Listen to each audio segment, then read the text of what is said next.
श्री श्री अलारनाथ पीठ अल्प बाट बेसी दूर ना ये हूँ आम ठाकुर अन्न प्रसाद सांग मैंने आम आसिक बर्तमान गोप छक पहुँची गलु ये आम अलारनाथ मंदिर जीवु फास्ट मंदिर ठाकुर दर्शन करूँ तापर झील करूँ ईशु आसे मंदिर को रास्ता यहाँ अलारनाथ पीठ गाड़ी पार्किंग करदेलु बर्तमान मंदिर को जाऊँ यहाँ हूँ श्री श्री अलारनाथ पीठ अल्प बाट बेसी दूर ना चली गले भी मजा लगे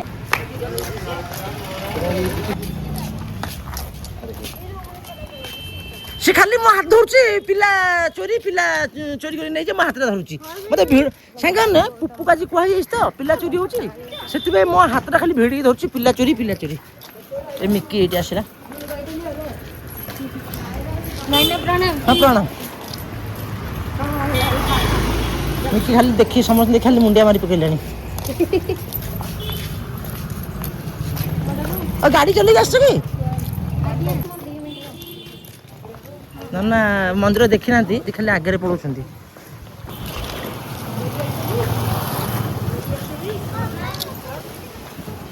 केते बढ़िया माहौल देखो पूरा नड़िया गछ भर्ती पूरा शांत परिवेश पवन भी होची बढ़िया मजा भी लगुच हाँ साइड साइड साइड माने यही पागरे ये बस ताश खेल गोटे मजा अलग प्रकार पवनटा भी होची माने माहौलटा भी देखते केमती है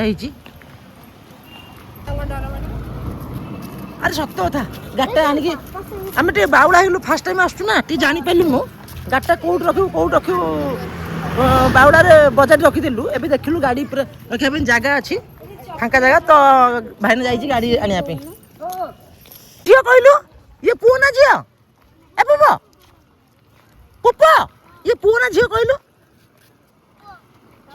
मु तो भाविली झील बोली हे देखो बतक खेलुछन पानी माने परिवेश माहौलटा देखो केते मजा एटा पूरी एरिया जाउची ना सब खाली नड़िया गछ पोखरी गला गाधे जा के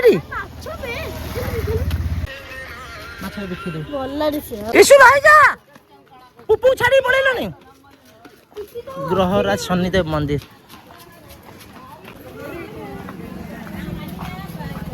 केते केते लोक आछन बुलिया पे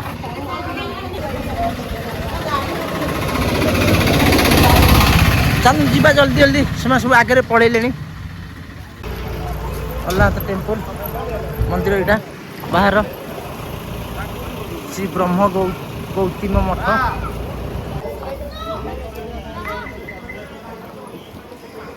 इसे चप्पल रखिलु इसे पुपू कौन होला ए भाई देख कौन कलानी किन जीव मंदिर भितर हाथ सब लगे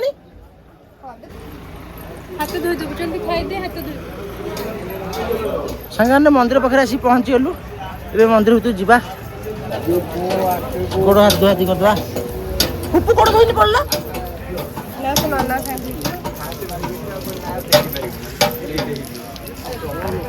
आज पहुँचलु भाई ना खाली आसनी तो गाड़ी रखा जाई से भाईटा गला डाकिया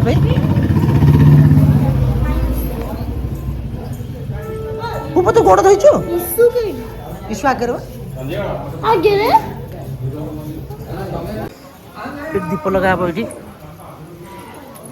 समस्त आगे आगे पलैले मुझे खाली एकुटिया रही पछे प्रभु श्री गणेशाय नमः सुआर महासुआर निज कमिटी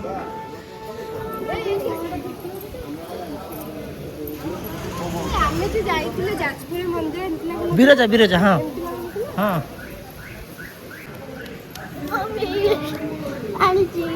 समस्त आसतु से दीप लगे समस्त मैचेस दियो से लगातु पवनटा जोर हो तो दीप लगी पड़नी तो बढ़िया लगुच मंदिरटा श्री संकट मोचन हनुमान दीप लगेला भितर नना किसी भोग कर नहीं आसले भोग सैला हनुमान कड़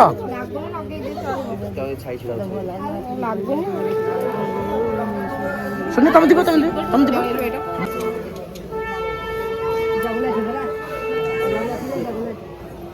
ସେ ଆସନ୍ତିନି ଏଠି ଗଣେଶ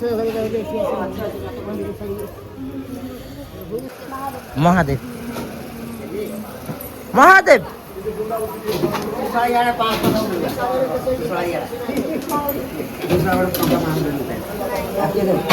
ସମସ୍ତେ ମୁଣ୍ଡିଆ ମାରିଲେ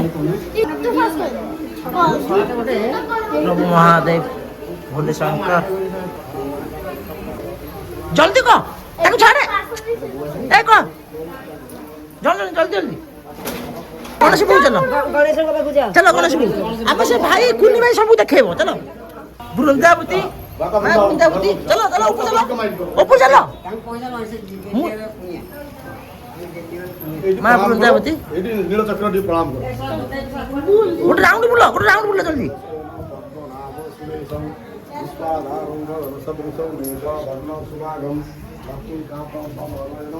ତାପରେ ଶ୍ରୀ ଗଣେଶାୟ ପ୍ରଭୁ ଶ୍ରୀ ସିଦ୍ଧି ବିନାୟକ ବିଷ୍ଣୁ ସିଦ୍ଧି ବିନାୟକ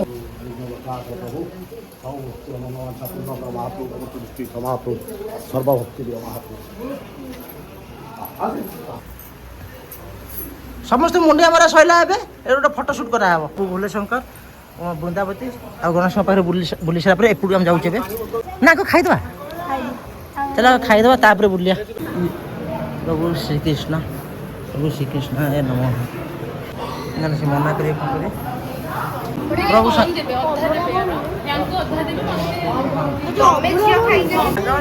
ଏଇଠି ବର୍ତ୍ତମାନ ଆମେ ସମସ୍ତେ ବସିକି ଅନ୍ନପ୍ରସାଦ ଅଭଡ଼ା ମାନେ ଇଏ ବି ଗୋଟେ ଅଭଡ଼ା ଭଳିଆ ଇଏ ବି ଅଭଡ଼ା ଇଏ ଏଇଠି ବସିକି ଆମେ ହେଲେ ସମସ୍ତେ ଅନ୍ନପ୍ରସାଦ ଭୋଗ କରିଦେବୁ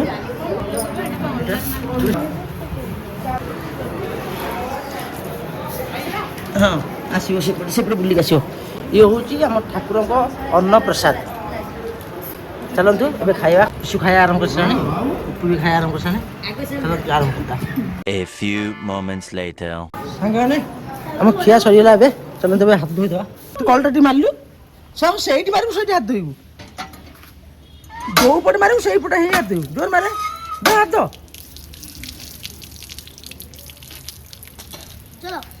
ଆସ ଦେ ଜଲ୍ଦି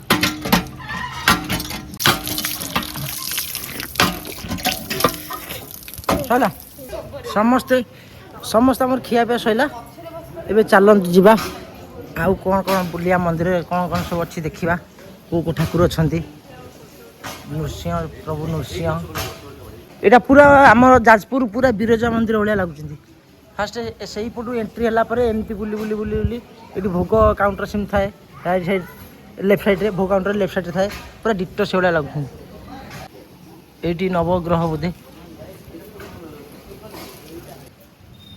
ମୋତେ ଯାହା କହୁଛ କୁହ ମାନେ ସବୁ ଜାଗାର ମନ୍ଦିର ପରିବେଶଟା ହିଁ ମୋତେ ବଢ଼ିଆ ଲାଗେ କେତେ ଏ ପୁପୁ ଦେଖ ବଢ଼ିଆ କୋଳି ହେଇଛି କେତେ କୋଳି ହେଇଛି ପାଚିଛି ଆଉ ଆରେ ଏଇଟା ଭଲ ଏଇଠି କୋଳି ପାଚିଛି ଦେଖେ ଏଇ ପାଚିଲାଟା ଆଣିଲୁ ଏଠି ପୂଜା ହୁଅନ୍ତି କି ଓହୋ ସୂର୍ଯ୍ୟ ଦେବତା ନା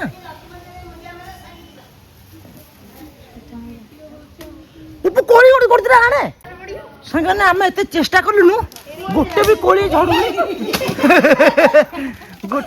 ଝଡୁନି ବହୁତ ଚେଷ୍ଟା କଲୁନୁ ଖାଲି କଞ୍ଚା କୋଳି ଝଡୁଛି ଶ୍ରୀ ଶ୍ରୀ ବିନାୟକ ବଟ ବୃକ୍ଷ ଲକ୍ଷ୍ମୀ ମନ୍ଦିର ମାଙ୍କ ପାଖକୁ ଆଉ କୁନି ଭାଇଟା ମୋ ସହିତ ଅଛି ବୋଲି ମୋତେ ସାହସ ଦେଉଛି ଭିଡ଼ିଓ କରିବା ପାଇଁ ନହେଲେ ମା ଲକ୍ଷ୍ମୀଙ୍କ ମନ୍ଦିର ମା ଲକ୍ଷ୍ମୀ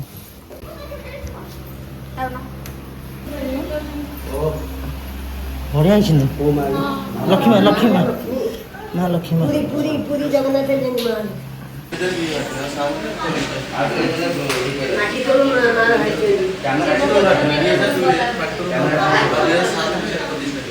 ଆଚ୍ଛା ମାଟିରୁ ଅଛି ନା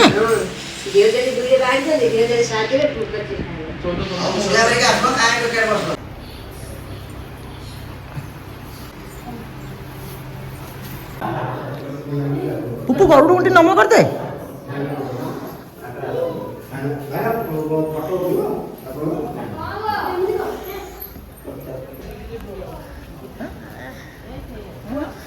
ମୋଚନ ଜୟ ହନୁମାନ। ତମେ ଗଦା ତ ଉଠେଇବ କି?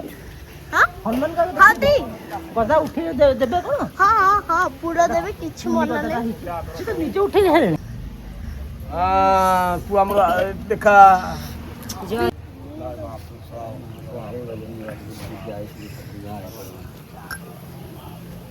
ପ୍ରଭୁ ସଙ୍କଟ ମୋଚନ ଜୟ ହନୁମାନ।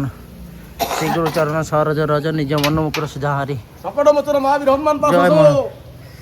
ଠାକୁରଙ୍କ କଥା ଆମେ ଉଠିଲେ ଭଲ ନୁହଁ। ଉଠେଇଲେ ଚଳିବ। ସାଙ୍ଗମାନେ ଇଏ ହେଉଛନ୍ତି ଆମ ଅଲାରନାଥ ମନ୍ଦିର ଭିତରେ ମହାବୀରଙ୍କର ମନ୍ଦିରଟା। ମମି ଏଇଠି ମୁଣ୍ଡିଆ ମାରିଲା ଆଉ ପୁପୁ ଏଇଠି ଜବରଦସ୍ତି ମୋତେ ଡାକିକି ମାନେ ମୁଁ ତାକୁ କହିଲି ଆମେ ଫାଷ୍ଟ ବୁଲାବୁଲି କରିଦେବା ତାପରେ ହନୁମାନ ପାଖକୁ ଯିବା ମହାବୀରଙ୍କ ପାଖକୁ। ସେ କିନ୍ତୁ ଜବରଦସ୍ତି ମୋ ନାଇଁ ନାଇଁ ଏଇଠି ଆଗ ଜଲ୍ଦି ଚାଲ କହିକି ଡାକିକି ନେଇକି ଆସିଲା। ଏଇଠି ଆମେ ଗଦା ଥୁଆ ହେଇଛି ଠାକୁରଙ୍କୁ ମୁଣ୍ଡିଆ ମାରିଲୁ। ସ୍ନାନ ପୂର୍ଣ୍ଣମୀ ଯେଉଁ ଆଷାଢ଼ ମାସରେ ସ୍ନାନ ପୂର୍ଣ୍ଣମୀ ସ୍ନାନ ପୂର୍ଣ୍ଣମୀ ଠାରୁ ଗୁଣ୍ଡିଚା ଯାତ୍ରା ଦିନେ ଥିବ ସେ ପର୍ଯ୍ୟନ୍ତ ବର୍ତ୍ତମାନ ଏଇଠି ଲୋକ ଭିଡ଼। ସ୍ନାନ ପୂର୍ଣ୍ଣମୀ ପ୍ରଭୁ ଜଗନ୍ନାଥ ଯେଉଁ ଗାଧାନ୍ତି ତାଙ୍କୁ ଜ୍ୱର ହୋଇଯାଏ। ତାର କିମ୍ବଦନ୍ତୀ ମାଳା ପାଞ୍ଜି ଅଛି। ସେଇ 15 ଦିନରେ ଏଠି ରହିକି ଏହି ରୂପରେ ଦର୍ଶନ ଦିଅନ୍ତି। ଚୈତନ୍ୟ ମହାପ୍ରଭୁ ଆଗେ ଆସିଥିଲେ ବର୍ତ୍ତମାନକୁ ଦର୍ଶନ କରିଥିଲେ। ଏଇନା ଆମେମାନେ ସମସ୍ତେ ଆସୁଛୁ ବର୍ତ୍ତମାନ। ଆଗେ ପ୍ରଥମ ଚୈତନ୍ୟ ମହାପ୍ରଭୁ ଆଜି ଦର୍ଶନ କରିଥିଲେ ଜଗନ୍ନାଥ ଏଇ ଅଲାରନାଥ ରୂପରେ। ସେ 15 ଦିନ ମନ୍ଦିର ଭିତରେ ଜଗନ୍ନାଥ ନଥାଏ ନା ଏଇଠି 15 ଦିନଟା ଜଗନ୍ନାଥ ସବୁବେଳେ ବାସିବ ଜଗନ୍ନାଥ ଗୋଟେ ମିଟି ଛିଡ଼ା ହେଇପାରିବନି ତମେ ସେଇଟା ତମେ ମହାପ୍ରଭୁ ଦର୍ଶନ କଲା ପରେ ସେ ଆଣ୍ଡ ବଜାରକୁ ଗଲେ ସିନା ପଶି ପାରିବ ଛିଡ଼ା ହେଇପାରିବ ନହେଲେ ଆ ଭିତରେ ତମକୁ କୋଉଠି ଜାଗା ମିଳିବ। ବହୁ ଜନ ପୁରୀ ଟାଉନ ଲୋକ ଯାକ ଏଇଠି ଆସି ଜଗନ୍ନାଥ ଦର୍ଶନ କରନ୍ତି ଆଉ। ଲକେଟ ରଖିଛ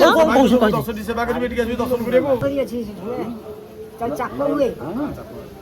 ଜଗନ୍ନାଥଙ୍କର ଯାହା ସବୁ ସେ କେବଳ ଏଇ ଗୁଣ୍ଡିଚା ବାଡ଼ା ଯୋଡ଼ି ନାହିଁ। ଝୋଲଣ ଅଛି ପୁଷ୍ପୂର୍ଣ୍ଣମୀ ପୁଷ୍ପାବଳିକ ଅଛି ଯାବତୀୟ ଅଛି କିନ୍ତୁ କେବଳ ରଥ ବାହୁଡ଼ା ଗୁଣ୍ଡିଚା ନାହିଁ। କେବଳ ରଥ ବାହୁଡ଼ା ଛାଡ଼ିକି ଆଉ ସବୁ ଅଛି ଜଗନ୍ନାଥ। ଅଲାରନାଥ ହେଉଛନ୍ତି ଆକ୍ଚୁଆଲି ଜଗନ୍ନାଥ ନା? ପୂଜା ତ ଗୋଟିଏ ପୂଜା ଗୋଟିଏ। କଳିଯୁଗର ଅବତାର ସେ ତାପରେ ସବୁ କିଛି ବଡ଼ ହବ ଅବତାର ସେ। ଏଇ ଜଗନ୍ନାଥ ଯେତେବେଳେ ନୀଳମାଧବରୁ ହେଇକିରି ଯେତେବେଳେ ଆସିଲେ କଣ୍ଟିଲରୁ ମାନେ ସିଧା ପୁରୀ ଯାଇଛନ୍ତି ନା ଇଆଡ଼େ କୁଆଡ଼େ ଆସିଛନ୍ତି? ସିଧା ପୁରୀ ଯାଇଛନ୍ତି। ସେଠୁ ଏଠିକି ଯୋଉ ଜ୍ୱର ହେଲା ଟାଇମରେ ହେଲା ସେଇ ଟାଇମରେ ସେଇ 15 ଦିନଟା ସେଠି ଦର୍ଶନ ମିଳିଲାନି। ଚୈତନ୍ୟ ମହାପ୍ରଭୁ ସେଇ ଟାଇମରେ ଆସିଥିଲେ ଦର୍ଶନ କରିବା ପାଇଁ ଜଗନ୍ନାଥ। ସେଟା ଏତ ବଡ଼ ଭକ୍ତ ସେଠୁ ଆସିଲି ଖଣ୍ଡାସ୍ୱର ମାନଙ୍କର ତ ଯାହା 15 ଦିନ ପରେ ଆସିଲି ମନ୍ଦିରରେ ବସିଲା 15 ଦିନ ପରେ କଲା 15 ଦିନ ପରେ ଆସିଲି ଦର୍ଶନ ସିଏ ସେଥିରେ ଲାଗିଲେ ମୁଁ ଏଡ଼େ ବଡ଼ ଭକ୍ତ ଏତେ ବାଟରୁ ମାନେ ପଦଯାତ୍ରା କରିକି ଆଇଲି ରାମ ହରେ କୃଷ୍ଣ ହରେ ରାମ ମହାମନ୍ତ୍ର ଜପି ଜପିକି ଆଇଲି ଏତେ ବାଟ ମୁଁ ଆଉ କି ଭକ୍ତ ଆଉ ମୋର କ'ଣ ଆଉ ଭଗବାନ ଅଛନ୍ତି ମୁଁ ଆଉ ଜୀବନ ରଖି ଲାଭ ନାହିଁ ତାହେଲେ ଘାସ ଦେଇଦେବି ସମୁଦ୍ରକୁ ଯେତେବେଳେ ଗଲେ ମାନେ ଜୀବନ ଘାସ ଦେବା ପାଇଁ ସେଥିପାଇଁ ତାଙ୍କୁ ପଛପଟୁ ଶୂନ୍ୟବାଣୀ ହେଲା ରହିଯାଅ ଚୈତନ୍ୟ ତୁମେ ଏଇ ସମୁଦ୍ର କିନାରେ ଯାଅ 12 କିଲୋମିଟର ଏଇଠୁ ଗଲା ପରେ ବର୍ତ୍ତମାନ ମୁଁ ସେଠି ନାରାୟଣ ଚତୁର୍ଭୁଜ ନାରାୟଣ ରୂପରେ ବ୍ରହ୍ମଗିରି ଗୋଟେ ଜାଗା ପଟେ ଚତୁର୍ଭୁଜ ନାରାୟଣ ରୂପରେ ବର୍ତ୍ତମାନ ଦର୍ଶନ ଦେଉଛି। ସେଇଠୁ ଆଗେ ଚୈତନ୍ୟ ମହାପ୍ରଭୁ ଆସି ଦର୍ଶନ କରିବାରେ ବର୍ତ୍ତମାନ ସବୁ ଡିକ୍ଲେୟାର ହେଲା ଲୋକ ସମସ୍ତେ ଆସୁଛନ୍ତି ନା 15 ଦିନ ଆଜି ଚୈତନ୍ୟ ମହାପ୍ରଭୁ ଜଗନ୍ନାଥ ଯୋଉ ଅଲାରନାଥ ଠାକୁର ବୋଲି ନାଁଟା ପୁଣି କେମିତି ଆସିଲା? ଅଲାରନାଥ ସେ ଆଗରୁ ଅଛି ନାଇଁ ସେ ଆଗରୁ କ'ଣ ଅଛି ସେ ଆଲବର ସମ୍ପ୍ରଦାୟର କମାମଣ ତାମିଲନାଡୁର ବ୍ରାହ୍ମଣଙ୍କ ନାଁ ଟାଇଟଲ ହେତୁ ସେ ଥିଲା ଆଲବର ନାଥ। କାରଣ ଆମେ ଓଡ଼ିଆ ଲୋକ ଆମେ ଅଲାରନାଥ ବ୍ରାହ୍ମଣ ସମ୍ପ୍ରଦାୟ ତାଙ୍କ ଥିଲା ଆଲବର ଟାଇଟଲ ଆମେ ପଣ୍ଡା ସୁଆର ତାଙ୍କ ଟାଇଟଲ ଥିଲା ଆମେ ଆଲବର। ସେତେବେଳେ ଶ୍ରୀ ଚୈତନ୍ୟ ଆସିନନ୍ତି ନା? ନା ସେତେବେଳେ ଚୈତନ୍ୟ ଆସିନଥିଲା ତାପରେ ବ୍ରାହ୍ମଣଙ୍କ ଟାଇମରେ ଆସିନଥିଲା ତାପରେ ତା ବହୁ ପରେ ଜଗନ୍ନାଥ ମନ୍ଦିର ଆଗରୁ ହେଇନି ଆଙ୍କୁ ବ୍ରହ୍ମ ପ୍ରତିଷ୍ଠା କରିଥିଲେ ଜଗନ୍ନାଥ ଇନ୍ଦ୍ରଜମ୍ନ ରାଜା ପ୍ରତିଷ୍ଠା କରିଥିଲେ କିନ୍ତୁ ସେ ବ୍ରହ୍ମାଙ୍କୁ ଡକେଇଥିଲେ ଯେତେବେଳେ ବ୍ରହ୍ମାଙ୍କୁ ଡକେଇଥିଲେ ତାଙ୍କୁ ଏଇଠି ସନ୍ଧ୍ୟା ହେଇଯାଇଥିଲା।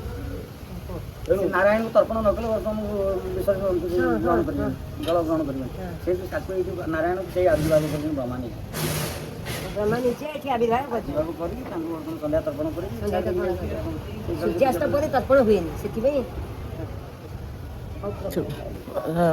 ମାନେ ଡିଟେଲ୍ସ ଠାକୁର ବିଷୟରେ କହିଲେ ଠାକୁର କେବେ ଆସିଥିଲେ କେମିତି କ'ଣ ହେଇଥିଲେ ତ ଡିଟେଲ୍ସ କହିଲେ। ହଁ ଏଇଟା ଦୋଳବେଦୀ ଡିଟେଲ୍ସ ମନ୍ଦିର ଆମେ ବୁଲିଲୁ ଚାରିପଟ ଏଠି ଅନ୍ନପ୍ରସାଦ ଖାଇଲୁ ଶ୍ରୀ ଚୈତନ୍ୟ ପ୍ରଭୁଙ୍କ ଦର୍ଶନ କଲୁ ଠାକୁରଙ୍କ ଦର୍ଶନ କଲୁ। ତେବେ ଚାଲନ୍ତୁ ଯିବା। ମୁଁ ଅଛି ଭୋଗ ବିକ୍ରି ହେଉଛି।